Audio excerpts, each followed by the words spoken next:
A adolescência, a gente costuma pensar nela como uma fase meio caótica, né? Algo pra gente simplesmente superar. Mas e se essa for só uma parte da história? Hoje a gente vai mergulhar no propósito e no poder que se escondem por trás desses anos tão transformadores. Vamos começar por aí, por essa percepção comum que a gente tem da adolescência, que muitas vezes é bem negativa. Para muita gente é só uma fase que, olha, tem que ser tolerada e pronto. Essas palavras aqui, elas são fortes, né? E elas não foram escolhidas ao acaso. São termos reais que as pessoas usaram para descrever como se sentiam na adolescência. Isso já mostra um pouco da intensidade e às vezes da angústia que rola nesse período. Existe quase um mito cultural de que a adolescência é isso, um período de imaturidade que todo mundo, tanto os jovens quanto os adultos, precisa, sobreviver. A gente torce para que passe logo e com o mínimo de cicatrizes possível. A questão é, será que é só isso mesmo? E se essa visão for muito limitada?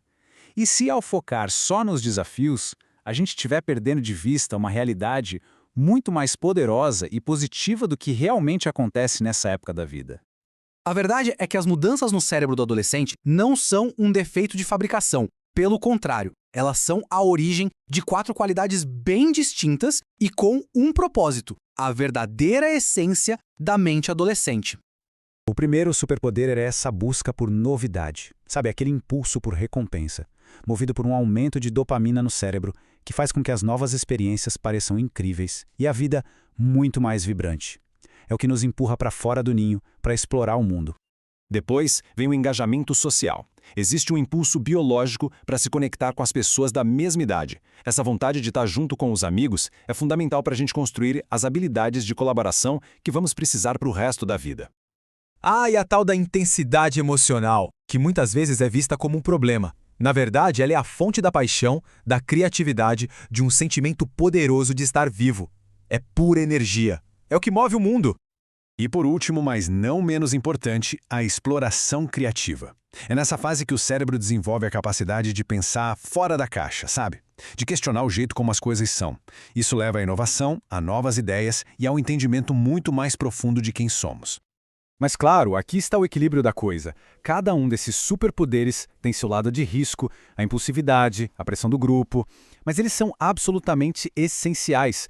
Os desafios e o crescimento andam de mãos dadas. O segredo não é eliminar os riscos, mas sim saber como aproveitar as oportunidades. Para a gente entender o que está acontecendo, tem uma metáfora perfeita. O cérebro adolescente não está imaturo ou com defeito. Pensa nele como uma casa passando por uma grande reforma, totalmente planejada. E essa reforma acontece basicamente de 2 formas. Primeiro, rola uma poda, onde as conexões que não são usadas são eliminadas. É o famoso use ou perca. E depois, a mielinização, que é como se o cérebro encapasse os fios que sobraram para deixar tudo mais rápido e eficiente. Isso torna mais integrado e poderoso. E é exatamente por causa dessa obra toda que às vezes parece que está tudo fora de controle. É que algumas áreas importantes, como o córtex pré-frontal, que ajuda a gente a regular as emoções, ficam meio offline. Mas olha, é temporário e faz parte do processo. Então, como é que se navega por esse período de mudança tão intensa? A chave está em desenvolver uma habilidade específica. O nome dela é visão mental ou, em inglês, mindsight. Para entender o conceito, pensa na vida como um rio. Numa margem, a gente tem o caos. Na outra, a rigidez. A saúde, o bem-estar, estão ali no meio, no fluxo central. Esse fluxo é a integração, que nos mantém em harmonia. A visão mental, então, é a habilidade que nos ajuda a navegar nesse rio. É a capacidade de entender a nossa própria vida interior, nossos sentimentos, pensamentos e também de perceber e sentir o mundo interior das outras pessoas. E desenvolver essa habilidade traz benefícios muito concretos, sabe?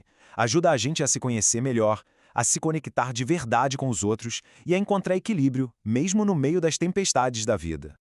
E com isso a gente chega ao ponto principal. A adolescência não é só uma fase para deixar para trás. As lições desse período são, na verdade, a chave para a gente ter uma vida adulta com mais significado e mais vitalidade. Porque com o tempo é muito fácil perder aquela centelha, né? A vida pode se tornar rotineira, meio sem graça. Muitos adultos sentem falta exatamente daquelas coisas: novidade, conexão, intensidade. E aqui está a grande sacada, a essência da adolescência. A busca por novidade, o engajamento social, a centelha emocional e a exploração criativa não é algo para a gente superar. Na verdade, é algo para a gente cultivar pela vida inteira. O desenvolvimento final de tudo isso é a integração da nossa identidade. É entender que somos um eu, indivíduos únicos, mas que também estamos conectados aos outros e ao mundo, formando um nós. Essa é a base do bem-estar e de uma vida com propósito. Então, a questão que fica no final não é como sobreviver à adolescência. A verdadeira pergunta é como cada um de nós pode se reconectar com essa essência, não importa a idade que se tenha. Como trazer mais novidade, conexão, paixão e criatividade para o nosso dia a dia.